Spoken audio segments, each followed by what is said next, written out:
नमस्कार। आप नए तरीके से शिक्षा ग्रहण कर रहे हैं, वो है online education. Necessity is the mother of invention. जो आवश्यकता है वो आविष्कार की जननी होती है।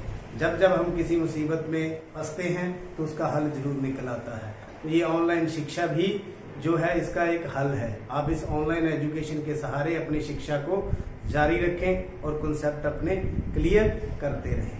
तो कल हमने जो पिछले लेक्चर में एक्सरसाइज 3.2 को शुरू किया था, उसका हम दूसरा और तीसरा जो है सवाल आज करेंगे। तो दूसरे तीसरे सवाल को करने से पहले कुछ बातें हमें मालूम होनी चाहिए। वो कौन कौन सी बातें हैं, आइए देखते हैं। तो सबसे पहले देखेंगे जो रैखिक समीकरण युग्म है उसका व्यापक रूप हम किस तरह से लेते हैं। x और y चर के अंदर लेते हैं और वो है a1x plus b1y plus c1 बराबर में 0। ये समीकरण पहली है। a2x plus b2y plus c2 बराबर में 0। ये दूसरी समीकरण है। यहाँ पर जो a1 है वो पहले समीकरण में x का गुणांक है, b1 है वो y का गुणांक है, c1 है जो कांस्टेंट टर्म है, हम जिसको अचर राशि भी बोलते हैं। इसी तरह दूसरे जो समीकरण में a2 है वो x का गुणांक है, b2 y का गुणांक है और c2 क्या है, अचर राशि है। तो ऐसे हमें समीकरण मिलेंगे। वहां पर कुछ a1, b1, c1 की मान होंगे, a2, b2 और c2 के मान होंगे। तो हमें उनकी अनुपातों की तुलना करेंगे। तो अनुपातों की तुलना करने पर हमें कुछ बातें जो है पता चल सकती हैं। वो कौन कौन सी बातें हैं? सबसे पहले हम अनुपातों की तुलना करेंगे a1 बटा में a2। a1 अब पहले समीकरण से आएगा, a2 दूसरे समीकरण से, दोनों का अनुपात निकालेंगे। इसी प्रकार b1 और b2 का अनुपात निकालेंगे। यदि ये दोनों अनुपात बराबर नहीं है तो तीसरा हम नहीं निकालेंगे। तीसरा कब निकालेंगे वो देखेंगे। तो सबसे पहले जब ये बराबर नहीं है तो ग्राफ के ऊपर जो हमने रेखाएं बनाते हैं, जो लाइन बनाते हैं, वो कैसी होंगी? वो रेखाएं प्रतिच्छेदित करती हुई होंगी। प्रतिच्छेदित मतलब एक दूसरे को ऐसे काटती हुई, एक दूसरे को ऐसे काटती हुई, एक जगह पर काटेंगे। ठीक है। तो जब ये बराबर नहीं होंगे तो हल उसका एक अद्वितीय हल होगा, एक ही हल होगा। x का मान भी एक होगा और y का भी एक हल होगा। और अगर हल हो गया तो वो हल को क्या बोलते हैं? संगत हल बोलते हैं। चलिए आगे बढ़ते हैं। आगे बढ़ते हुए हम देखते हैं अगर a1 और a2 का अनुपात, b1 और b2 का अनुपात दोनों के आ जाते हैं, बराबर आ जाते हैं, तो हम c1 और c2 का अनुपात भी निकालेंगे। फिर उनको जब देखेंगे तो दोनों तीनों ही बराबर है, a1 बराबर a2 बराबर में c1 बटा c2। तो जो रेखाएं आएंगी संपाती का मतलब एक रेखा बनेगी और दूसरी भी उसी के ऊपर बनेगी, उनको बोलते हैं संपाती रेखाएं। कौन सी? संपाती रेखाएं। तो ग्राफ के ऊपर वो इस तरह से दिखाई देंगी, एक दूसरे के ऊपर। और उसका हल क्या होगा? उसके अनेक हल होंगे, अपरिमित रूप से अनेक हल होंगे, बहुत सारे हल होंगे। अगर हल है तो वो हल क्या होंगे? संगत होंगे। तो ये बातें आपको ध्यान रखनी है, क्योंकि हम जब दूसरा और तीसरा सम करेंगे तो अनुपातों का ही तुलना करेंगे। तो तीसरा, अगर ये दोनों बराबर हैं, a1 बटा a2 बराबर में b1 बटा c2, फिर हम c1 और c2 जब निकालेंगे तो वो इनके बराबर नहीं है। तो रेखाएं कैसी आएंगी? समानांतर, एक दूसरे के समानांतर आएंगी रेखाएं, एक दूसरे को कहीं पर नहीं काटेंगी। कहीं पर नहीं काटेंगी तो उसका कोई भी हल नहीं होगा, कोई भी हल नहीं होगा। तो कोई भी हल नहीं होगा तो वो उस हल को हम क्या बोलते हैं? असंगत हल बोलते हैं। या मैं आपको दोबारा से जल्दी बता दूं, जब हम अनुपात निकालेंगे a1 a2 b1 b2 के बराबर नहीं है तो रेखाएं प्रतिच्छेदित होंगी, केवल एक हल होगा और वो संगत होगा। इसी तरह अगर ये बराबर हैं तो तीसरा चेक करेंगे c1 बटा c2, तो संपाती रेखाएंगी, एक दूसरे के ऊपर आएंगी और उसके अनेक हल होंगे, वो हल भी क्या होंगे? संगत होंगे। अगर दोनों बराबर हैं, तीसरा c1 और c2 बराबर नहीं है, तो समांतर रेखाएं आएंगी, उसका कोई हल नहीं होगा और उस हल को हम क्या बोलेंगे? असंगत हल।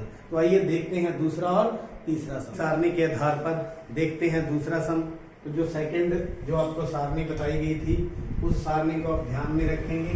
तो इसके जो 3 पार्ट्स हैं, 1, 2 और 3, इसके अंदर समीकरण युग्म में जो रेखाएं बनेगी ग्राफीय निरूपण में एक बिंदु पर प्रतिच्छेदित करती है, समानांतर है या संपाती है। तो ये हमने समीकरण युग्म हमारे पास है, इनमें बताना है रेखाएं प्रतिच्छेद करेंगी, समांतर होंगी या संपाती होंगी। तो आइए देखते हैं। तो यहाँ पर हम अनुपातों की तुलना करनी है। तो अनुपातों की तुलना करने से पहले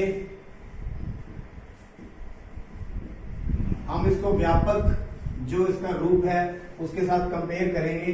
जैसे देखिए ये फर्स्ट समीकरण है, ये दूसरी है, ये पहली है, ये दूसरी है। अब इसके साथ कंपेयर करें, x के साथ a1 है, x के साथ 5 है। a1 हमारा कितना आ गया 5। ऐसे ही b1 कितना आ गया -4, c1 कितना आ गया 8, या c1 है यहाँ 8 है। a2 कितना आ गया 7, और इसी तरह b2 कितना आ गया 6, और c2 कितना आ गया -9। तो सबसे पहले देखेंगे a1 बटे a2 कितना है 5/7, b1 बटे b2 कितना है -4 बटे 6, काट देंगे 2 दूनी 4, 2 तीन 6, तो -2/3।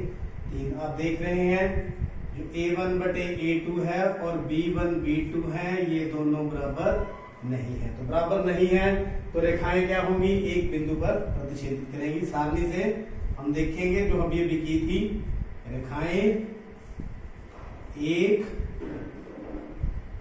बिंदु पर प्रतिच्छेदित करेंगी। तो यही हमने बताना था। अब चलते हैं दूसरे पर। ये हमारी 1 नंबर समीकरण, ये व्यापक रूप के साथ हम मानक रूप के साथ इसको कंपेयर करेंगे। तो a1 यहाँ पर कितना है 9 है, b1 कितना है 3 है, c1 कितना है 12 है, ये रहा। इसी तरह a2 यानी a2 कितना है 18, b2 कितना है 6, c2 कितना है 24, यहाँ से 24 आ गया, यहाँ से 6 आ गया। तो कंपेयर करें a1 और a2 कितना है 9/18, काट दें तो कितना आ गया 1/2 आ गया। इसी तरह से b1 बटा b2 3/6, काटेंगे तो कितना आ जाएगा 1/2। जब ये दोनों बराबर हैं तो तीसरा भी निकालेंगे, c1 बटे c2 12/24, काट के कितना आ गया 1/2। तो तीनों 1/2। 1 बटे a2 किसके बराबर है b1 बटे b2, किसके बराबर है c1 बटे c2। तो सारणी से अब देखें तो रेखाएं कैसी होंगी, संपाती होंगी। तो रेखाएं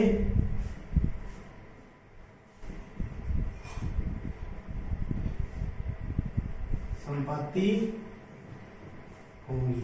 ये उत्तर आ गया, एक लाइन दूसरी लाइन के ऊपर आएगी। तो इसी तरह तीसरा जो पार्ट है उसको देखते हैं। इसको भी हम इसी के साथ तुलना करेंगे, कंपेयर करेंगे। a1 कितना है यहाँ पर 6 है, b1 कितना है -3, c1 कितना है 10, a2 कितना है 2 है, b2 कितना है -1 है, तो c2 कितना है 9 है। तो कंपेयर करें, अनुपात निकाल लें, 6/2, काट के कितना आ गया 3 आ गया। इसी तरह b1 बटे b2 को काटे तो -3 -1 माइनस से माइनस कट गया, ये भी कितना आ गया 3 आ गया। तो जब ये दोनों बराबर हैं तो तीसरा भी हम निकालेंगे, 10/9 आ गया। तो देखिए पहले दो तो क्या है a1 बटा b2, ये दोनों बराबर हैं, लेकिन तीसरा बराबर नहीं है। तो ऐसे स्थिति को हम असंगत हल बोलते हैं। लेकिन हमने क्या बताना है, रेखाएं। तो रेखाएं कैसी होंगी, रेखाएं समांतर होंगी। उत्तर। तो ऐसे सारणी के सहारे हम जो आप लोगों को बताई गई थी इस सबको कर लें। बिल्कुल वैसा ही है, लेकिन यहाँ पर हमें अनुपातों की तुलना कर बताना है कि निम्न समीकरणों के युग्म संगत है या असंगत। हमें संगत या असंगत बताना है, तो वैसे ही करेंगे। ये हमारा व्यापक रूप है, ये बराबर में 5 है, इधर बराबर में 0 है। तो पहले व्यापक रूप में बनाएंगे इसको। तो 3x जोड़ 2y, 5 को इस साइड दें, -5 बराबर में 0। इसी तरह दूसरी 2x -3y, 7 को इधर लें, बराबर में 0। तो अब देखिए यहाँ पर a1 कितना आ रहा है, उस इनके साथ जब हम तुलना करें तो 3, b1 कितना 2, C1 कितना माइनस का 5, A2 कितना 2, B2 कितना -3, C2 कितना माइनस का 7। तो अनुपातों की तुलना करें, A1 बटा A2 निकाल लें 3/2, B1 बटा B2 निकाल लें तो 2/-3। अब देखिए ये दोनों बराबर नहीं है, इसका मतलब समीकरण युग्म संगत है। जो समीकरण युग्म संगत है, वो सारणी जो आपको बताई थी उसको देख करके आप बता सकते हैं, उस सारणी को आप याद भी करें और समझेंगे। ये दोनों बराबर नहीं है तो संगत है। आइए दूसरी पर चलते हैं। इसको भी पहले मानक रूप में हम बनाएंगे। 2x 3y 8 को इधर ले आए बराबर में 0। इसी तरह दूसरी 4x - 6y 9 को इधर ले आए माइनस का 9 बराबर में, ये पहली समीकरण। ये दूसरी A1 कितना है 2 है, B1 कितना है -3, C1 कितना है -8। यहाँ से दूसरे समीकरण से A2 कितना है 4, B2 कितना है -6 और C2 कितना है -9। तो तुलना करें, A1 बटे A2 2/4, काट दें तो कितना आ गया 1/2। ऐसे दूसरी तुलना करें, B1 बटे B2 -3/-6, माइनस से माइनस कैंसल, 3 एकम 3, 3 दूनी 6। तो दोनों बराबर आ गए हैं। तो तीसरा भी निकाल लेंगे, C1 बटे C2 -8/-9, माइनस से माइनस गया 8/। तो देखिए A1 बटे A2 जो B1 और B2 ये दोनों बराबर हैं, लेकिन C1 और C2 ये इनके बराबर नहीं है। तो रेखाएं समानांतर होंगी और समीकरण युग्म क्या होंगे, असंगत। समीकरण युग्म असंगत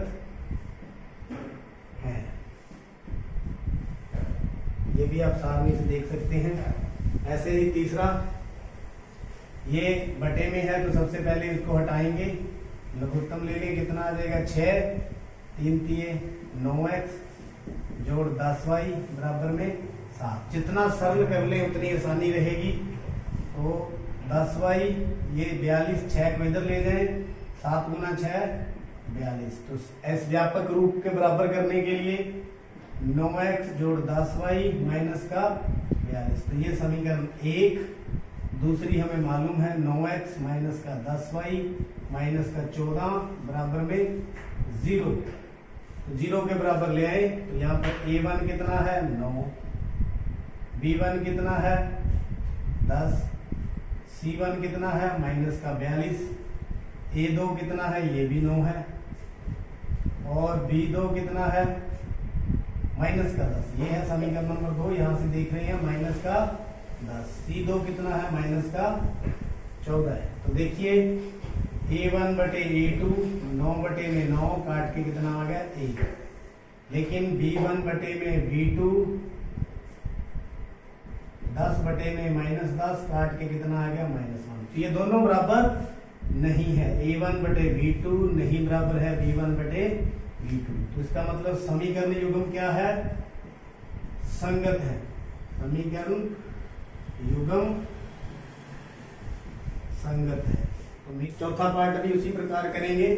पहले हम इसको व्यापक रूप में जनरल फॉर्म में लिखेंगे, 5x - 3y माइनस का 11 बराबर में 0, समीकरण नंबर 1। इसी तरह दूसरा 22 को इधर ले प्लस का हो जाएगा बराबर में 0, समीकरण नंबर 2। तो यहाँ A1 की वैल्यू कितनी है 5, B1 की वैल्यू कितनी है -3, C1 की वैल्यू कितनी है -11। इसी तरह दूसरे समीकरण से A2 की वैल्यू 10 -10, B2 की वैल्यू 6, C2 की वैल्यू 22।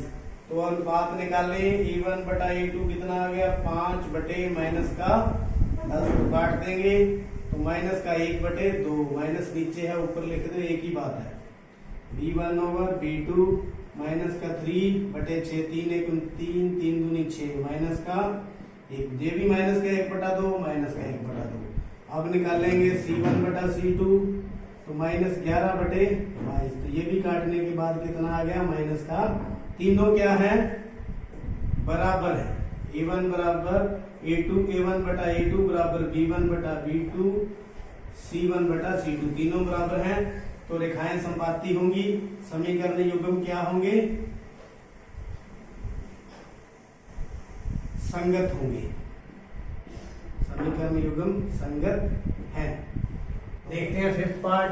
यहाँ ये राशि बटे में है, तो बटे में पहले बटे को दूर करेंगे, लघुत्तम ले लेंगे, कितना आ गया 3, तो 3 को 3 से गया, यहाँ 4x ही रह गया, 3 इधर मल्टीप्लाई हो जाएगा, 6y बराबर में 8, तो 4x जोड़ 6y बराबर में 3 गुना 8, 4x जोड़ 6y बराबर में 24, तो 24 को इधर उठा कर ले आए, 4x जोड़ 6y माइनस का 24 बराबर में 0। तो ये हमारा समीकरण नंबर कितना हो गया 1। अब इसको ले आएंगे 12 को इधर, 2x जोड़ 3y माइनस का 12 बराबर में 0। तो ये समीकरण नंबर कितना हो गया 2। अब इनकी रेशियो तुलना करने के लिए A1 और A2 लिखेंगे। तो A1 कितना है इससे देखेंगे 4, B1 कितना है 6, C1 कितना है माइनस का 24, A2 कितना है 2, B2 कितना है 3, C2 कितना है माइनस का 12। तो देखिए तुलना करें, A1 बटे A2 4/2, 4/2 काट के कितना आ गया 2। इसी तरह B1 बटे B2 कितना है, ये B1 ये B2 6/3 काट के कितना आ गया 2। ये देखिए दोनों बराबर है। ये अब देखेंगे C1 बटे C2 माइनस का 24 बटा में माइनस के 12 काट के कितना आ गया 2। तो तीनों बराबर है, तीनों बराबर हैं। A1 बटे A2 बराबर में B1 बटे B2 बराबर में C1 बटे C2। तो हल क्या है, समीकरण युग्म क्या है, संगत है। समीकरण युग्म संगत है। इस प्रकार हमने इसका जो तीसरा सम था वो भी हमने कर लिया। तो उम्मीद करता हूं आप इस सारणी के सहारे आप इन दोनों सम्स को कर सकते हैं। बहुत बहुत